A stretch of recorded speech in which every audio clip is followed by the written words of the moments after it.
In 2025, the New York Jets fielded an offense so broken, they finished a game against the Denver Broncos with -10 net passing yards. That historically bad 3-14 performance is exactly why Vegas projects the 2026 roster to win a measly 5.5 games.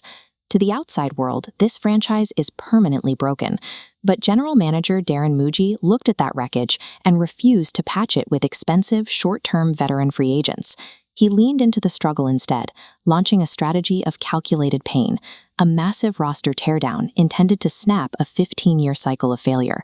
To start, Muji traded away the only homegrown stars on the roster. Players previously considered untouchable, like defensive tackle Quinnen Williams and cornerback Sauce Gardner, were shipped out at the deadline. This chart tracks the exact return on investment from those trades. Moving 2 elite players cleared $70 million and secured 3 first-round picks.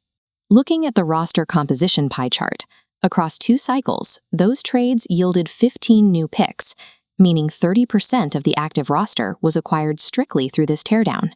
And those young players are stepping into a highly advantageous environment.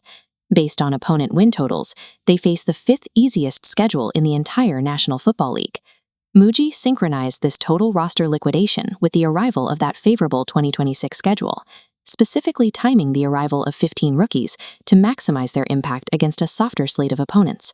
That young roster is now being held to a new, physically demanding standard of play.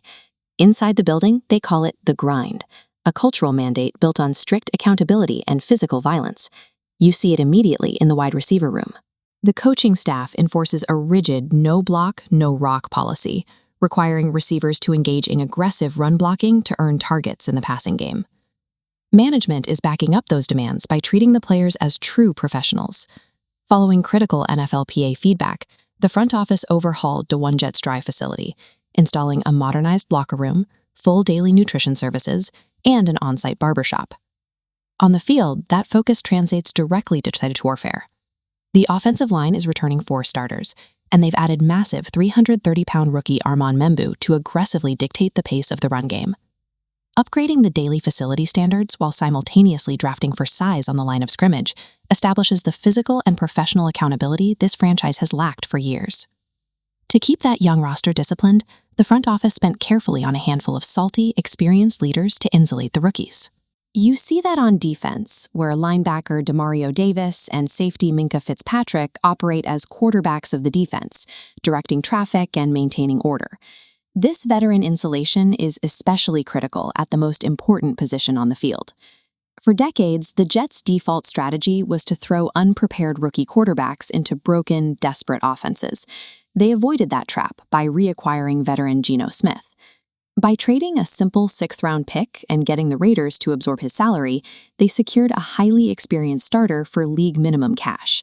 With Smith and the highly athletic Justin Fields taking the immediate snaps, the Jets can afford to redshirt their 4th-round pick, Cade Klubnik.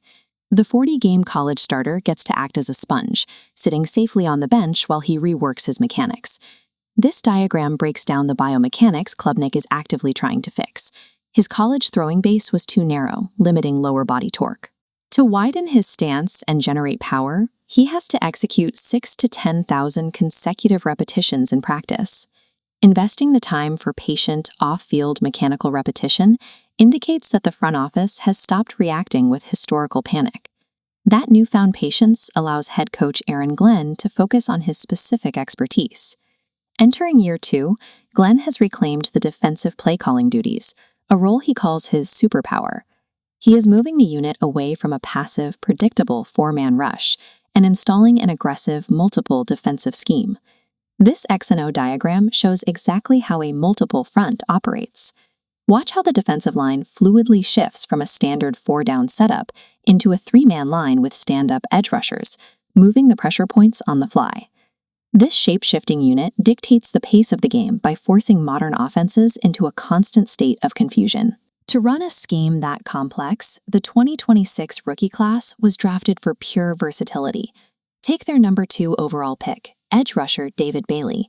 He is being asked to flip constantly between a stand-up 3-4 outside linebacker and a traditional 4-3 defensive end, a trial by fire designed to polish his run-stopping abilities. Then there's rookie D'Angelo Pons. The coaching staff is deploying him as both an inside nickel and an outside boundary cornerback, even though he stands an undersized 5'8". This data visualization shows how he overcomes that height deficit. Because Pons has a massive 43.5-inch vertical jump, his effective coverage area is identical to much taller defensive backs. By targeting extreme, exploitable athletic traits rather than sticking to rigid positional profiles, the Jets have completely weaponized their draft capital. When Vegas and the media project a 5.5-win ceiling, they are looking at the failures of the 2025 season and assuming the DNA of the roster is identical. Methodical liquidation, trench-focused accountability, and extreme athletic versatility have replaced the panic of previous regimes with a process-driven trap.